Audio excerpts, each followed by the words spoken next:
ನೀರಿನ ಬರಕ್ಕೆ ಮಳೆ ಕೊಯ್ಲೆ ಪರಿಹಾರ ಎಂದು ಸಿರ್ಸಿ ಉದ್ಯಮಿ ಶ್ರೀಕಾಂತ್ ಹೆಗಡೆ ಅಭಿಪ್ರಾಯಿಸಿದರು.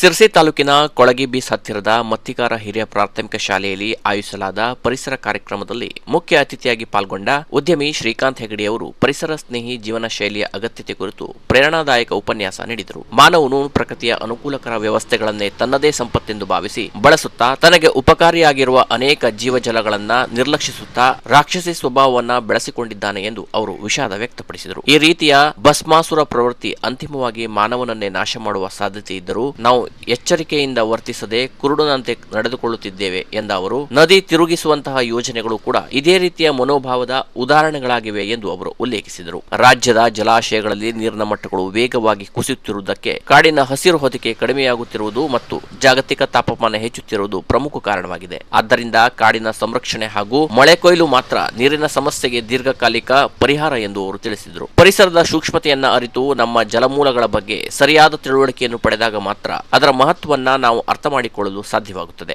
ಆ ಅರಿವು ನಮ್ಮಲ್ಲಿ ಅವನ್ನ ಸಂರಕ್ಷಿಸಿ ಮುಂದಿನ ಪೀಳಿಗೆಗೆ ಉಳಿಸಲು ಪ್ರೇರಣೆ ನೀಡುತ್ತದೆ ಎಂದು ಅವರು ಹೇಳಿದರು. ಆಧುನಿಕ ಜೀವನ ಶೈಲಿಯಲ್ಲಿ ಹೆಚ್ಚುತ್ತಿರುವ ಅತಿಯಾದ ಉಪಭೋಗ ಮನೋಭಾವವು ಹೀಗೆ ಜಲಮೂಲಗಳನ್ನ ಬರಿದಾಗಿಸಿ ಮಲಿನಗೊಳಿಸುತ್ತಿದೆ ಎಂಬುದನ್ನ ಅವರು ವಿವರಿಸಿದರು. ಈ ಸಂದರ್ಭದಲ್ಲಿ ವಿದ್ಯಾರ್ಥಿಗಳು ಈಗಾಗಲೇ ಎಚ್ಚೆತ್ತುಕೊಂಡು ನೀರಿನ ಸಂರಕ್ಷಣೆಯಲ್ಲಿ ತಮ್ಮ ಕೊಡುಗೆ ನೀಡಬೇಕೆಂದು ಅವರು ಕರೆ ನೀಡಿದರು. ಅಗತ್ಯವಿದ್ದರೆ ಹಿರಿಯರನ್ನು ಕೂಡ ಜಾಗೃತಿಗೊಳಿಸಿ ಸರಿಯಾದ ದಾರಿಯಲ್ಲಿ ನಡೆಸುವ ಹೊಣೆಗಾರಿಕೆ ಯುವ ಪೀಳಿಗೆಯ ಮೇಲಿದೆ ಎಂದು ಅವರು ಹೇಳಿದರು. ಸುಮಾರು 1.5 ಗಂಟೆಗಳ ಕಾಲ ನಡೆದ ಈ ರೀತಿಯ ಉಪನ್ಯಾಸ ಕಾರ್ಯಕ್ರಮದಲ್ಲಿ ಶಾಲಾ ಅಧ್ಯಕ್ಷರಾದ ವಿನಾಯಕ್ ಹೆಗಡೆ ಹೆಬ್ಬಲಸು, ಸದಸ್ಯರಾದ ಕಿರಣ್ ಹೆಗಡೆ, ಮುಖ್ಯ ಶಿಕ್ಷಕಿ ಮಹಾಲಕ್ಷ್ಮಿ ಹೆಗಡೆ, ಇತರೆ ಶಿಕ್ಷಕರು ಹಾಗೂ ಕೆಲ ಪಾಲಕರು ಉಪಸ್ಥಿತರಿದ್ದರು. Canara plus news, Sirsi.